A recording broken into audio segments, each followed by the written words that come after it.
J'espère que je n'oublierai personne. En tout cas, vous êtes extrêmement nombreux et je suis extrêmement heureuse, ainsi que les membres du conseil d'administration et les professionnels, bien évidemment, de vous accueillir ici à l'ESAT, les Trois Soleils, pour les vœux de l'ADAPI. Je tiens à remercier la présence, alors je vais peut-être pas forcément le dire dans l'ordre et ils sont peut-être pas encore, ou vous n'êtes pas encore tous arrivés, ceux que je vais citer, mais en tout cas je sais qu'à un moment donné, les personnes seront là. Donc Sophie Posa, la directrice de cabinet des services de la préfecture des Hautes-Pyrénées, Maryse Carrère, que je sais qui je remercie vraiment d'être ici, et parce qu'en plus elle doit très vite partir, bien évidemment, tous ceux qui n'ont pas pu se joindre à nous, parce que le mois de janvier c'est toujours très compliqué, il y a beaucoup de moments de vœux. Et enfin je remercie la presse d'être parmi nous. Merci. Merci à vous tous pour votre confiance. Je vais mettre mes lunettes parce qu'en fait sinon je n'y arriverai plus. Merci à vous tous pour votre confiance à l'égard de l'ADAPI. Merci aux administrateurs, une équipe solidaire, mobilisée et investie. Merci à eux pour leur confiance à mon égard. Merci aux professionnels pour leur mobilisation, leur enthousiasme et implication dans les changements qui s'opèrent au sein de notre association et dans les établissements de l'ADAPI. En effet, depuis plus de 6 ans, nous impulsons de nouvelles dynamiques, des façons différentes d'accompagner les personnes que nous accueillons au quotidien. Je remercie également les instances publiques, les élus de la République avec qui nous partageons, nous discutons, nous construisons le médico-social de demain. C'est pas toujours facile, parfois des échanges un peu tendus, très tendus même parfois, mais toujours dans le respect et en ayant comme seul objectif commun améliorer et faciliter le quotidien des personnes vivant avec un handicap. L'année 2023 aura été une année de tension, avec de tension sur l'aspect financier, avec un retour à l'équilibre difficile, en lien avec un sous-financement constaté, mais grâce à l'effort de chacun et à une gestion rigoureuse et juste, nous avons passé ce cap difficile. Mais pour autant, nous n'avons pas flanché et avons poursuivi nos projets. La poursuite de la transformation de l'offre médico-sociale, l'investissement immobilier pour notre projet d'auberge de vacances, les différents travaux toujours en cours dans nos établissements, Bonnefond, Azerex, Lourdes, l'ouverture de notre restaurant La Renaissance à Lourdes et la création de notre entreprise adaptée. L'accueil toujours des familles ukrainiennes dans notre hôtel à Lourdes. La mise en place du comité départemental de la charte Romain Jacob, etc. etc. La liste pourrait être très longue, mais j'en ferai le bilan à notre prochaine assemblée générale. Mais les actions nombreuses nous permettent de poursuivre nos travaux en lien avec la transformation de l'offre médico-sociale et d'accompagner toujours mieux et plus pour une reconnaissance des personnes vivant avec un handicap au sein de la société. 2024 sera la continuité de notre mobilisation pour mener à bien ces projets, mais aussi très attentif des décisions et actions menées par le gouvernement à l'égard du secteur et des politiques menées sur notre territoire, qu'il soit local, qu'il soit départemental ou régional. Notre mobilisation reste entière et nous resterons attentifs et réagirons si le risque de mettre en difficulté les personnes vivant avec un handicap est avéré. Et vous pouvez compter sur moi pour défendre la place des personnes vivant avec un handicap sur notre territoire. Il est toujours important de rappeler que conformément à ses statuts, l'ADAPI est une association parentale militante qui défend, propose, construit pour les personnes handicapées que nous accueillons dans nos différents établissements. Nous parlons sans cesse d'une société plus tolérante, d'une société ouverte à l'autre, mais au-delà des mots, nous devons poursuivre nos actions et agir, non pas dans un climat conflictuel. Le militantisme, ce n'est pas cela. Le militantisme, c'est défendre une cause avec noblesse et intelligence. C'est être force de proposition, c'est prendre en compte tout un environnement afin de faire évoluer les pensées, les regards. C'est dans cet esprit que nous continuerons à nous mobiliser et serons attentifs aux échéances électorales. Je rappelle que les prochaines étant les élections européennes. Reconnaissons qu'à ce jour, le handicap est mieux pris en compte. Mais cela n'est pas suffisant et satisfaisant. Nous devons aller encore plus loin et nous devons le faire ensemble. Nous pouvons mieux faire.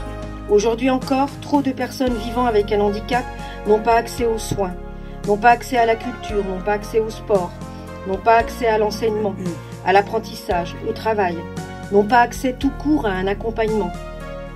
D'où la COM 360. Il nous faut encore nous mobiliser. Face aux défis du quotidien, l'ADAPI des Hautes-Pyrénées appelle à une société plus solidaire, plus tolérante, une société qui réserve une place à chacun. Le pari de la solidarité et des politiques publiques constitue le meilleur moyen d'offrir à chaque individu une place dans la société, quelle que soit sa singularité et sa situation. Dans ce contexte, les responsables politiques disposent d'une responsabilité particulière, impulser des dynamiques capables de lutter contre les discriminations et l'isolement des personnes vivant avec un handicap et de leurs familles, au plus près de leurs besoins. Elles ont par ailleurs un rôle à jouer pour leur permettre de devenir des acteurs clés de la vie démocratique. L'ADAPI des Hautes-Pyrénées s'inscrit dans la défense des droits et la prise en compte des attentes des citoyens vivant avec un handicap. Vous le savez, je le répète régulièrement. D'ailleurs, j'ai l'impression de ne répéter que ça. Je crois bien même, depuis mon arrivée dans ce département à la présidence de l'ADAPI il y a bientôt 10 ans, j'ai l'impression de répéter que ça. Il est plus qu'urgent de changer de paradigme et de se rappeler que personne ne détient le pouvoir sur l'autre. Je rajouterai que l'action publique ne s'est pas constituée uniquement à partir de celle des pouvoirs publics. Pour avoir une action publique véritablement en accord avec la société, il est nécessaire d'aller dans le sens d'une co-construction entre réseau associatif et pouvoir public. Le mouvement associatif auquel appartient l'ADAPI en est un exemple. Si aujourd'hui la prise en compte des personnes vivant avec un handicap a été possible, c'est grâce à la mobilisation et l'intervention des associations. Nous participons à l'amélioration d'un système, aux modifications législatives et grâce à notre mobilisation, nous facilitons, nous entreprenons et construisons cette société de demain. Pour les prochaines échéances électorales en juin prochain, je souhaite rappeler que depuis mars 2019, les personnes handicapées ont retrouvé leur droit de vote. Cela veut dire la possibilité de glisser un bulletin dans l'urne. À l'ADAPI, nous entendons bien faire valoir ce droit et poursuivons cet accompagnement afin qu'un jour, l'ensemble des personnes accueillies et accompagnées dans nos établissements, même les résidents permanents, puissent être inscrits sur les listes des différentes communes du territoire du département. C'est un droit et à travers cela, enfin, elles retrouveront leur pleine citoyenneté. L'année 2024, vous l'aurez compris, sera la poursuite des objectifs, notamment à travers la transformation de l'offre médico-sociale et la mise en œuvre des actions de notre projet associatif global en cours. C'est l'ouverture de notre auberge de vacances dans les Baronnies. Après quelques travaux de mise aux normes, nous pourrons accueillir des petits groupes de vacanciers, offrir du répit aux familles, tant pour les personnes du département des Hautes-Pyrénées, mais soyons généreux, également pour l'ensemble des personnes handicapées du territoire français. C'est bien entendu le développement de notre entreprise adaptée et notamment la juste et réelle réussite de notre restaurant La Renaissance, où l'équipe impliquée œuvre chaque jour pour proposer des mets et des saveurs à une clientèle qui découvre le projet. Nous poursuivrons notre projet en le développant et en ouvrant nos savoirs aux lycéens et aux apprentis des métiers de bouche que j'espère pouvoir accueillir cette année. C'est la poursuite de nos travaux de rénovation et construction, notamment sur le site d'Azerex, et j'espère également le démarrage des travaux de rénovation du foyer de vie de la SNEOUS à Lourdes. Nous attendons encore à ce jour le feu vert du président du département et de ses services. Mais cela n'est qu'une question de jours, maintenant j'espère. Ce sont également des travaux de rénovation et d'extension ou de réhabilitation sur le pôle ESAT. Je pense à nos deux sites, Lourdes et Bordère, où nous sommes aujourd'hui. C'est aussi, et croyez-moi, que je suis assez heureuse et fière de sa mise en œuvre, la mise en place du dispositif de transition Tremplin, financé à titre expérimental par l'ARS Occitanie pendant 2 ans, dispositif qui vient combler un manque reconnu de tous. Ce dispositif permettra la poursuite du travail de l'IME et préparera nos jeunes à poursuivre un projet personnel où nous travaillerons davantage leurs compétences et appétences afin d'éviter des ruptures de parcours ou des orientations par défaut. J'aurai l'occasion d'en faire une présentation plus précise à l'Assemblée générale en juin prochain. C'est aussi bien entendu un travail resserré autour du soin, de la santé, avec différents partenaires, élus, acteurs du milieu associatif, acteurs du sanitaire, de la médecine hospitalière de ville, des représentants de l'État autour de la charte Romain Jacob, à travers les travaux que nous mènerons au sein du comité départemental de la charte Romain Jacob, que j'ai l'honneur de porter en tant que délégué départemental de ce comité et qui est installé depuis le 15 décembre dernier et sa première réunion sera le 15 février prochain.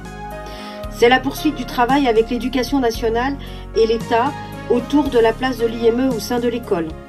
C'est la poursuite des travaux de partenariat autour de l'emploi afin d'apporter réponse et mise en œuvre du droit à l'accès au travail pour les personnes vivant avec un handicap, mais c'est aussi le développement en interne de nos collaborations et partenariats au sein de notre pôle travail, donc de nos ESAT, de notre ESAT et sa rénovation et restructuration. Nous avons également pour ambition de créer notre propre centre de formation tant à destination des professionnels que pour les personnes vivant avec un handicap. C'est aussi un travail en profondeur autour de la restauration de l'ensemble de nos établissements. Les personnes vivant avec un handicap doivent pouvoir bien manger. Enfin, l'année 2024, c'est une grande application aux Jeux paralympiques, avec plusieurs actions menées autour du sport, et notamment en août prochain au moment du passage de la flamme olympique à Lourdes. 2024 sera également la préparation de grands événements qui se dérouleront en 2025, où l'ADAPI des Hautes-Pyrénées fêtera ses 6.0. 60 ans.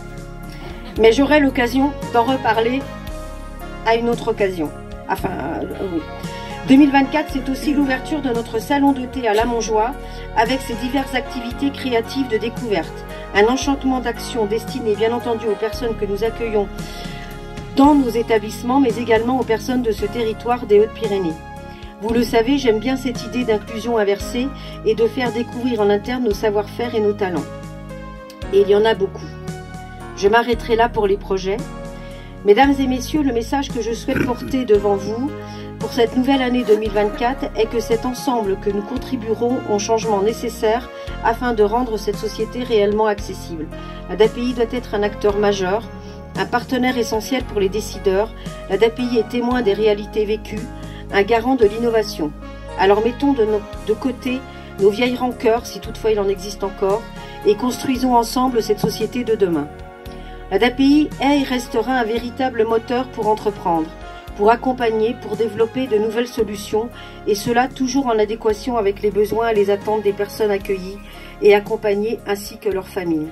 L'ADAPI œuvre également à construire avec les autres acteurs du médico-social.